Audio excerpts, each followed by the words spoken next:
यातुधानी बोली, महामुने, आपके नाम की व्याख्या भी मैं नहीं समझ सकती। जाइए, पोखरे में प्रवेश कीजिए। विश्वामित्र ने कहा, यातुधानी, विश्वेदेव मेरे मित्र हैं तथा मैं गौ और संपूर्ण विश्व का मित्र हूँ। इसलिए संसार में विश्वामित्र के नाम से मैं प्रसिद्ध हूँ। यातुधानी बोली, महर्षि, आपके नाम की व्याख्या का भी मुझसे उच्चारण होना कठिन है। मैं इसे याद नहीं रख सकती। आप तालाब में जाइए। जमदग्नि ने कहा, कल्याणी, मैं जमत अर्थात देवताओं के आह्वनीय अग्नि से उत्पन्न हुआ हूँ। इसलिए तुम मुझे जमदग्नि नाम से ही विख्यात समझो। यातुधानी बोली, मुने, आपके नाम का तात्पर्य समझना भी कठिन है। अब आप सरोवर में प्रवेश कीजिए। अरुंधति बोली, यातुधानी, मैं अरु अर्थात पर्वत, पृथ्वी और द्युलोक को अपनी शक्ति से धारण करती हूँ। अपने स्वामी से कभी दूर नहीं रहती और उनके मन के अनुसार चलती हूँ। इसलिए मेरा नाम अरुंधति है। यातुधानी बोली, देवी, आपने जो अपने नाम की व्याख्या की है, उसके एक अक्षर का भी उच्चारण मेरे लिए कठिन है, अतः इसे भी मैं याद नहीं रख सकती। आप तालाब में प्रवेश कीजिए। गंडा ने कहा, यातुधानी, गडी धातु से गंडी शब्द की सिद्धि होती है। यह मुख के एक देश कपोल का वाचक है। मेरा कपोल ऊंचा है, इसलिए लोग मुझे गंडा कहते हैं। यातुधानी बोली, तुम्हारे नाम की व्याख्या का भी उच्चारण मेरे लिए कठिन है, अतः इसको याद रखना बिल्कुल असंभव है। जाओ, तुम भी बावड़ी में उतरो। पशु सख ने कहा, आग से पैदा हुई कृत्य मैं पशुओं को प्रसन्न रखता हूँ और उनका प्रिय सखा हूँ। इस गुण के अनुसार मेरा नाम पशु सख है। यातुधानी बोली, तुम्हारे नाम के अक्षरों का उच्चारण मेरे लिए कष्टप्रद है। अब तुम भी पोखरे में जाओ। इन ऋषियों के साथ शुनह सख नामधारी एक सन्यासी भी था। उसने अपना परिचय इस प्रकार दिया, यातुधानी, इन ऋषियों ने जिस प्रकार अपना नाम बताया है, उस तरह मैं नहीं बता सकता। तुम मेरा नाम शुनह सख समझो। यातुधानी बोली, विप्रवर, आपने संदिग्ध वाणी में अपना नाम बताया है। अब फिर स्पष्ट रूप से अपने नाम की व्याख्या कीजिए। शुनह सख ने कहा, मैंने एक बार अपना नाम बता दिया, फिर भी तुमने उसे ध्यान से नहीं सुना। इसलिए लो, मेरे इस त्रिदंड की मार खाकर अभी भस्म हो जाओ।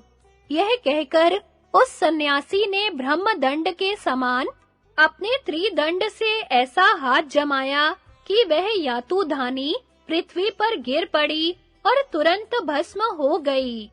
इस प्रकार शुनह सख ने उस महाबलवती राक्षसी का वध करके त्रिदंड को पृथ्वी पर रख दिया और स्वयं भी वही घास पर बैठ गया।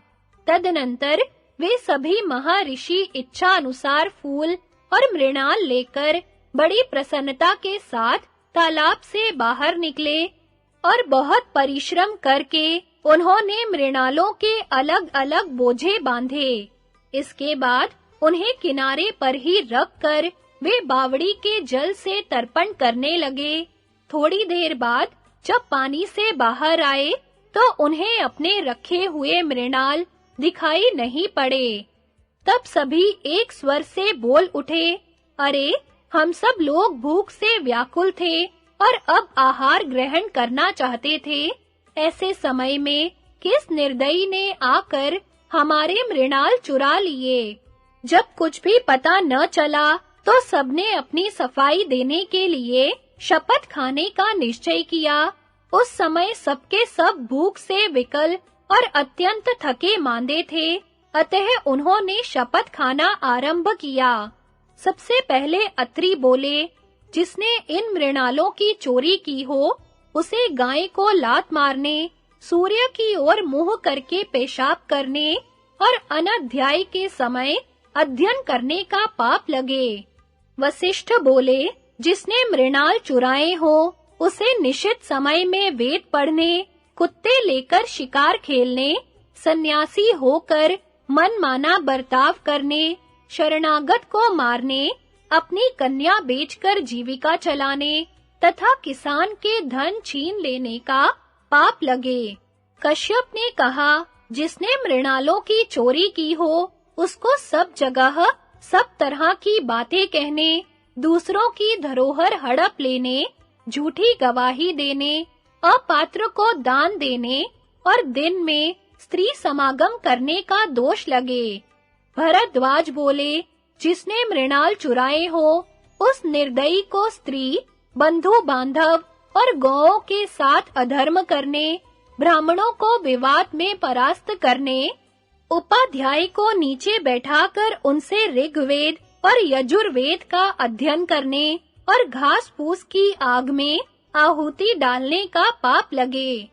जमदग्नि बोले, जिसने मृणालों का अपहरण किया हो, उसे पानी में मल त्याग, गौ की हत्या, गौ के साथ द्रोह, बिना ऋतुकाल के मैथुन और सबके साथ द्वेष करने, स्त्री की कमाई पर जीविका चलाने, भाई बंधुओं से द्वेष रखने, सबसे वैर बांधने और एक दूसरे के घर अतिथि होने का दोष लगे।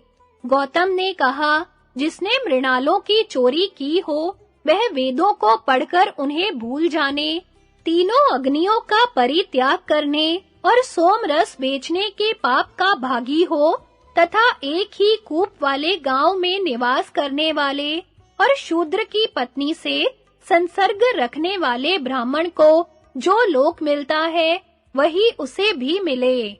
विश्वामित्र ने कहा, जो इन मृणालों को चुरा ले गया हो, उसे वही पाप लगे जो पुत्र के जीते जी उसके माता-पिता आदि पोष्य वर्ग का दूसरों के द्वारा पालन होने पर लगता है।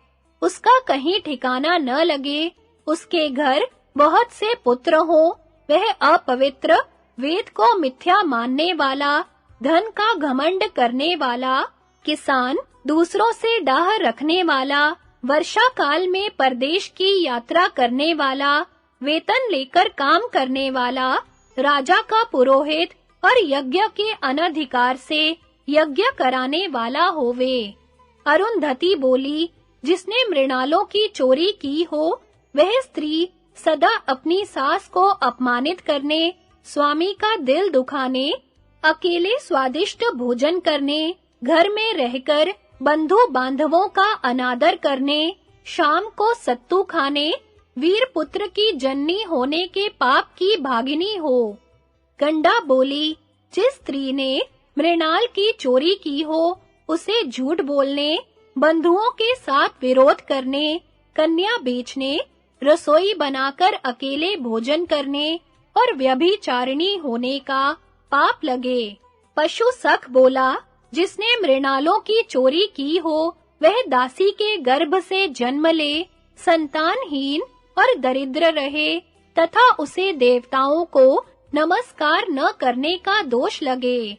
शुनह सख ने कहा, जिसने इन मृणालों को चुराया हो, वह यजुर्वेद के ज्ञाता ऋत्विज अथवा सोमवेद के ज्ञाता ब्रह्मचारी को कन्यादान देने का फल प्राप्त करे और अथर्ववेद का अध्ययन समाप्त करके विधिवत स्नान करने के पुण्य का भागी हो। सन्यासी के यों कहने पर सप्त ऋषियों ने कहा, शुनह सुख, तुमने जो शपथ की है वह तो ब्राह्मणों को अभीष्ट है, अतः जान पड़ता है चोरी तुमने ही की है। शुनह सख ने कहा, मुनिवरो, आपका कहना ठीक है, वास्तव में मृणालों की चोरी मैंने ही की है। जब आप लोग तर्पण कर रहे थे, उसी समय आपकी दृष्टि बचाकर मैंने इन्हें छिपा दिया था। देखिए, ये रहे आपके मृणाल। मैंने आप लोगों की परीक्षा के लिए ही ऐसा किया था। आप मुझे सन्यासी नहीं, इंद्र समझें। आप लोगों की रक्षा करने के उद्देश्य से मैं यहाँ आया था। राजा वृषादर्भी की भेजी हुई अत्यंत क्रूर कर्म करने वाली यातुधानी कृत्या आप लोगों का वध करने की इच्छा से यहाँ आई थी। अग्नि से इसका आविर्भाव हुआ था। यह पापिनी बड़े दुष्ट स्वभाव वाली थी। यह आपको अवश्य मार डालती, इसी से यहाँ उपस्थित होकर मैंने इसका वध कर डाला है। तपोधनो, आप लोगों ने लोभ का परित्याग करने के कारण अक्षय लोकों पर अधिकार प्राप्त किया है। वे लोग समस्त कामनाओं को पूर्ण करने वाले हैं। अब आप यहाँ से उठकर वहीं चलिए। भीष्म जी कहते हैं, युधिष्ठिर, इंद्र की बात सुनकर महर्षियों को बड़ी प्रसन्नता हुई। उन्होंने तथास्तु कहकर देवराज की आज्ञा स्वीकार की और सबके सब उनके साथ स्वर्ग को चले गए। इस प्रकार उन महात्माओं ने भूखे होने पर भी लोभ नहीं किया, इसी से उन्हें स्वर्ग की प्राप्ति हुई। अतः मनुष्य को चाहिए कि प्रत्येक अवस्था में लोभ का परित्याग करे, यही सबसे बड़ा धर्म है।